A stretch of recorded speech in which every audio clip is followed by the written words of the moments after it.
안녕하세요. 김승현입니다. 오토포스트 밀착 카메라 일본차 불매운동 특집 시리즈에서 발생하는 수익은 추후 위안부 피해 할머니들께 기부드릴 예정입니다. 구독과 좋아요를 비롯한 여러분의 많은 관심 부탁드립니다. 6월부터 9월까지 하락세를 타는가 싶더니 10월과 11월에 상승 곡선을 보였습니다. 이 덕에 넉 달 만에 한 달 판매량 2,000대를 넘어섰다고 하죠. 한국의 일본차 판매 실적 이야기입니다. 일본 불매운동 이후 큰 폭으로 감소하던 일본차 판매 실적이 갑자기 상승세를 보이기 시작했습니다. 2천만 원 가까운 전례 없던 파격적인 할인 공세가 가장 큰 영향을 준 것으로 보입니다. 이 시국에 라는 말을 어렵지 않게 듣는 요즘이지만 구매를 결정한 그들에게는 파격적인 할인이 더 크게 다가왔을 것입니다. 시민들은 이들을 괘씸하다고 느꼈는지 8자리 번호판을 단 일본차에 교통법규 위반을 적극적으로 신고하겠다고 나섰습니다. 올해 9월부터 자동차 번호 체계가 개편되면서 새로 등록하는 자동차들은 앞숫자가 3자리로 사진 속 자동차처럼 8자리 번호판을 달게 됩니다. 이를 통해 불매운동 이후 일본차를 샀다는 것으로 추측할 수 있게 된 것입니다. 이에 따라 자동차 커뮤니티 사이트 등에서는 일본차의 교통법규 위반 신고를 인증하는 사례도 들었고 그 열기는 여전히 뜨겁습니다. 그런데 최근 8자리뿐 아니라 7자리 번호판 일본차도 신고해야 한다라는 목소리가 높아지기 시작했습니다. 불매운동 이후에 산 일본차도 7자리 번호판을 달 수 있다는 의혹으로부터 시작된 파장이었습니다. 9월 이후에 등록하는 일반 승용차들은 모두 8자리 번호판을 달아야 합니다. 그런데 7자리 번호판을 달고 출고하는 일본차가 있다는 내용이 대대적으로 보도되었습니다. 어떻게 가능한 것인지 알아보니 그 과정이 꽤나 복잡했습니다. 자동차를 등록할 때 제출하는 자동차 제작증에는 등록 번호판의 규격을 선택하도록 되어 있습니다. 흔히 일반 승용차에 부착하는 번호판은 긴 번호판과 짧은 번호판으로 나누어져 있습니다. 두 자릿수 번호판을 발급받으려면 짧은 번호판과 긴 번호판이 섞여 있는 혼합 번호판 규격을 선택하면 됩니다. 짧은 번호판은 아직 앞자리가 2자리 숫자로 발급되고 있기 때문입니다. 이들은 짧은 번호판으로 발급을 받은 뒤 긴 번호판으로 규격만 교체하는 수법으로 9월 이후에 구입한 일본차임에도 7자릿수 번호판을 달 수 있게 된 것입니다. 짧은 번호판으로 등록하여 7자리 번호를 발급받은 뒤 자동차 검사서에 가면 번호는 그대로인 채 긴 번호판으로 바꿀 수 있기 때문입니다. 그러나 이는 고시 위반, 즉 불법입니다. 실제로 해당 보도가 나간 뒤 일본차 매장에 전화했을 때 돌아온 대답은 불법이라 불가능합니다 였습니다. 그러나 이미 보도를 통해 알려졌듯 불법임을 감행하면서도 일본차를 구매한 사례가 있다는 것이 확인되었죠. 일종의 신분 세탁이라고도 볼 수 있는데 이를 접한 네티즌들은 많은 분들이 예상하셨듯 비판의 목소리를 높이고 있는 상황입니다. 할인 공세에 7자리 번호판 편법까지 더해지면서 일본차 판매량은 다시 상승 곡선을 타기 시작했습니다. 아직 지난해에 비하면 적지만 회복이라는 단어가 뉴스 헤드라인에서 자주 나오기 시작했고 쌓여있던 재고를 모두 소진한 브랜드도 있는 것으로 전해졌습니다.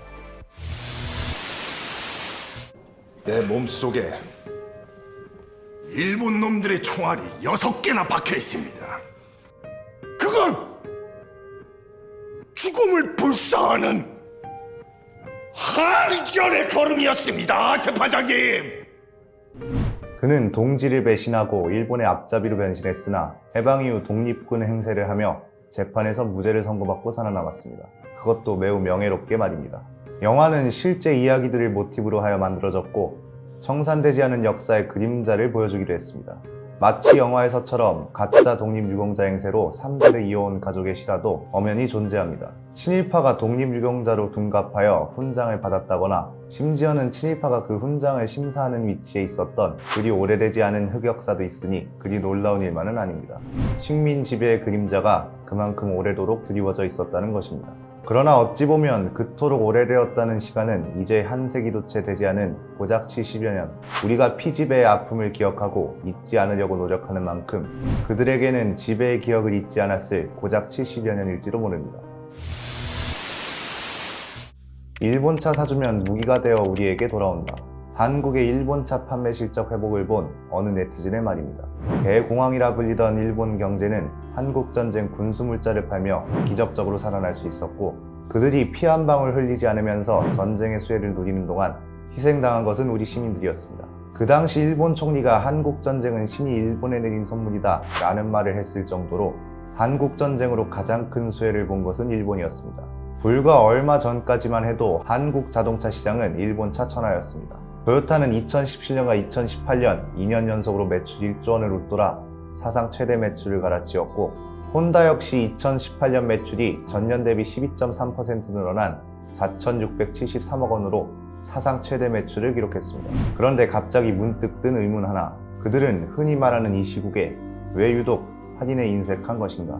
실적으로 빛나던 민낯 뒤에는 짙은 그림자가 드리워져 있었습니다.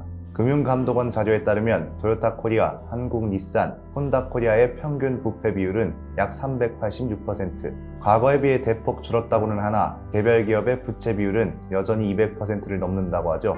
이들이 한국에서 벌어들인 돈은 고스란히 일본으로 넘어갔습니다. 토요타는 전년 결손금을 제외한 300억 원이 넘는 당기순이익 전액을 일본 본사에 배당했습니다. 쉽게 이야기하자면 모든 순이익을 일본으로 빼돌렸다는 것이며, 일본 본사의 수익에 힘썼을 뿐 한국 사회에는 전혀 도움되지 않았다는, 사회적 기업과는 전혀 거리가 먼 기업이라는 것입니다. 동지를 배신하고 앞잡이로 나선 자가 득세했던 땅, 우리가 그깟 불매운동이라고 받아넘길 수 있는 이유가 아직까지 너무 많은 이 땅에서 벌어들인 돈은 모두 그들의 땅으로 되돌아갔습니다. 아주 냉정하게 살펴보면 우리는 불매운동을 성공한 기억이 없습니다. 밥의 횡포와 경영권 분쟁이라는 사나운 꼴을 보인 롯데는 불매운동에도 불구하고 그 기간 중에 롯데마트 매출이 오히려 4% 증가했고, 갑질 논란이 있던 남양유업도 한 분기만 적자였을 뿐 매출이 증가했습니다. 우리는 빨리 잊거나 혹은 빨리 잊고 싶어 하는 것일까? 기업들은 그것을 누구보다도 잘 알고 있는 것일까? 그리고 일본차 브랜드들은 이 또한 지나가리라 라고 생각하고 있는 것은 아닐까? 1907년 대한제국의 사람들은 모금을 해서 직접 나랏빚을 갚고자 했습니다. 일본에게서 빌린 차관 1300만 원에 나라를 빼앗길지도 모른다는 소식이 전해지자 보다 못한 시민들이 직접 나서기 시작한 것입니다. 비록 이 국채보상운동은 실패로 마무리되었지만 그들이 알리고자 했던 것은 조선인은 일본의 지배를 원하지 않으며 앞으로도 원하지 않을 것이라는 사실, 그리고 100여 년 전의 시민들처럼 그 메시지를 전하고자 움직이는 2019년의 시민들, 지나치게 감정적이라는 우려와 그래봤자 아무 소용없다라는 시각도 존재합니다. 냉정하게 본다면 틀린 말도 아니겠죠. 그러나 한 가지 분명한 것은 100여 년 전이나 지금이나 누군가가 시켜서 한 일이 아니라는 것, 그래서 함부로 무시되어서도 안 되는 일이라는 것이고, 그렇기 때문에 영화 속 그 대사는 아직까지도 유효할 수밖에 없다고 말할 수 있는 2019년의 끝자락. 오늘의 밀착 카메라였습니다.